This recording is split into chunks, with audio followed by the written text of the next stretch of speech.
This is apropos. Venezuelan opposition leader Maria Corina Machado says she's on her way to Oslo after failing to appear in person to collect her Nobel Peace Prize. Her daughter accepted it on her behalf. After threats were made to her life, the 58-year-old, who was recognised for challenging President Nicolás Maduro's grip on power, hasn't been seen in public for months. She rose to international prominence by uniting much of Venezuela's opposition to Maduro, as Charlotte Hughes explains. Greeted like a rock star in the streets of Caracas, she's the face of opposition to President Nicolás Maduro. Born in the Venezuelan capital in 1967, Maria Corina Machado gained a degree in industrial engineering before entering politics in 2002. That year, she led a referendum to recall then-President Hugo Chavez from office over what she described as his authoritarian policies. Elected to the National Assembly in 2010, 3 years later, she criticised Nicolás Maduro's narrow victory in the presidential election, alleging the result was manipulated. Today, a coup d'etat has taken place in parliament. 2 years ago, Machado won the Venezuelan opposition's presidential primary. However, the country's courts, heavily influenced by Maduro, barred her from running in 2024 elections. Last year, despite saying she feared for her life, she came out of hiding to join crowds who were demonstrating against the contested election results. Now, the Nobel Committee is awarding her for what it describes as her struggle to achieve a just and peaceful transition from dictatorship to democracy. This prize, the Nobel Peace Prize, it's not only a profound honor for all Venezuelans, it is a recognition to courage, to the will of our people. A nation that came together fighting the worst criminal regime. While she's returned to hiding, Machado addresses her supporters through social media. Earlier this year, she claimed victory in Venezuela's parliamentary elections, although the president's ruling coalition was officially declared the winner. Having already won the European Union's top human rights prize last year, Machado is the first Venezuelan to be awarded the Nobel Peace Prize. Well, to discuss the plight of the Nobel Prize winner, we're joined by Phil Gunson, the International Crisis Group's Senior Analyst for the Andes region. Thanks so much for being with us on the programme, Phil. Remind us first, please, why exactly Machado won the Nobel Peace Prize and how have people in Venezuela been reacting to that?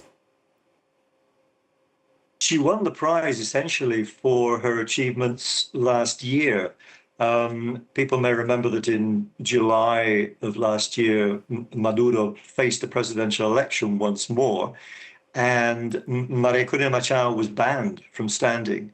She's been a long-standing critic of participating in elections, in negotiating with the government, saying that the government was clearly not going to stand down by any sort of peaceful means.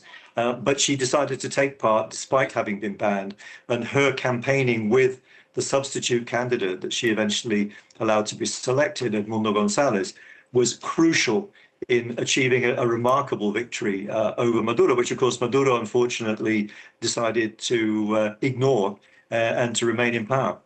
And how seriously has she been taking these threats that have been made against her, and what risk does she now take by coming out of hiding and travelling to Norway? She says she's going to arrive in Oslo before Thursday. Yes, well, in Venezuela, Maria Corina Machado is accused of everything from terrorism to treason. If the government decided to catch her and put her in jail, or if they were able to do so, she could basically be in jail for the rest of her life. And of course, this is a country where political prisoners tend to die in captivity. There have been a couple of dozen deaths in demonstrations against Maduro's snatching of the elections last year. So it's a dangerous place to be a dissident. And I'm sure, the security fears that she's been expressing are absolutely genuine. And do you think then, in light of all of that, she's likely to try to return to Venezuela after, visiting Norway and Oslo this week? She's always insisted that she would remain in the country and that if she did leave, she would return. It's absolutely crucial to her political leadership to be inside the country. I think she believes, and I think she's right, that if she were to remain in exile, then her leadership would gradually fade away. She would lose relevance. Of course, the problem is, will the government allow her back in if it becomes aware of the method she's using to return? Will it put her in jail? It's a complicated issue for the government as well, because I think they'd prefer to see her remain outside. They don't want to put her in jail because that, of course, could raise her status even further. But they don't like having her inside and remaining a thorn in their side. And do you think, Phil, that she's been in some ways a controversial choice for the Nobel Peace Prize? The Norwegian Peace Council, for example, declined to hold its traditional procession to honour the winner, saying that she didn't actually align with its core values. That's right. I think it's the timing more than anything else that has caused this controversy, because had the prize been awarded last year for what she achieved last year, there may have been much less controversy. The fact is, of course, that now Maria Corina is very much associated with and is backing and supporting the Trump administration's use of military force to try and oust Maduro. So it's a little ironic and a little contradictory that someone who's winning a peace prize is at the same time backing a military intervention. I think that's what lies behind the protests against her being awarded the prize. And how does that align then with the views of someone who's seen as a peacemaker? And what do people in Venezuela actually think of her, this kind of support that she has been showing for this Trump offensive? Well, it's very difficult these days to talk about Venezuelan public opinion because although there are opinion polls being carried out, they're not normally made public. So the only way to find out what the results are is to talk directly to the people who carry out the polls. What I understand is that support in Venezuela for Maria Corina remains high because she's seen as brave, as being determined, and as being sincere. Her credibility has fallen, of course, because although she achieved victory in the election last year, that victory did not translate into political power. And if the current attempt to oust Maduro doesn't work, I think that will also be another a blow to her credibility. At the same time, most Venezuelans inside Venezuela don't agree in any case with the violent overthrow of Maduro. They want to see the back of him, most of them, but not by violence.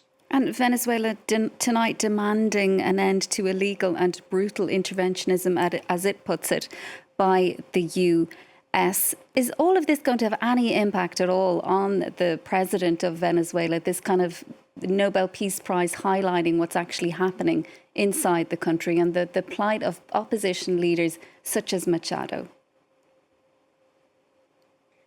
Well, it certainly adds to the pressure, and it's not a good day for the Maduro government. This is putting a spotlight on Venezuela, on the human rights abuses, on the lack of democracy. But of course, it's one day, and you know, in the next few days, the story will no doubt gradually go away. I don't think it will make much difference to Maduro's intentions of holding on to power. And of course, it remains to be seen whether the Trump administration is going to achieve what appears to be its objective, to see Maduro replaced by, a government led by Maria Corina Machado. Yeah, because Donald Trump again claimed this week that Maduro's days in office were numbered. He's refusing, though, to elaborate when asked whether or not US troops are actually going to be deployed to Venezuela. Earlier on this evening as well, he said that another tanker had been seized. What do you think is actually going to happen? This just continues to escalate and it remains unclear whether the US is actually going to move significantly in terms of deploying troops to the ground in Venezuela. What's going to happen, do you think? Yes, I don't think we're going to see US troops on the ground in Venezuela. I think we might see a bombing raid or two. We might see some rocket attacks. I don't think I think it's very clear, that Trump doesn't want to get involved in any kind of foreign war. He's very nervous about the idea of intervening directly in Venezuela. But so far, of course, the waving of a big stick from a distance hasn't worked. And he's up against this problem now that if the fleet simply sails away and leaves Maduro in power, then the US loses credibility. So it's a difficult and dangerous time. We don't really know exactly what's going to happen. There's a good deal of nervousness and tension in Venezuela itself.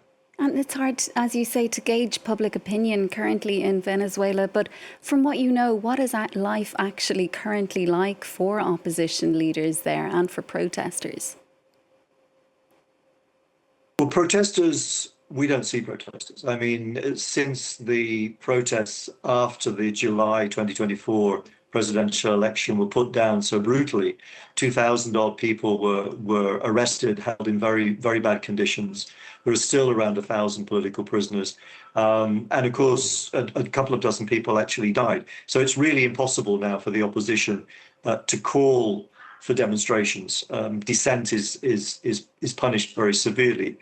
Ordinary people are not having a great time here. This is a country which has been, for the last decade or so, in a humanitarian emergency. It's a country in which 80% of the population lives in poverty. It's very difficult for people to put food on the table. So obviously that's what they're primarily focused on. Phil, thanks so much for that analysis and for being with us on the programme this evening. That's Phil Gunson, the International Crisis Group's Senior Analyst for the Andes region.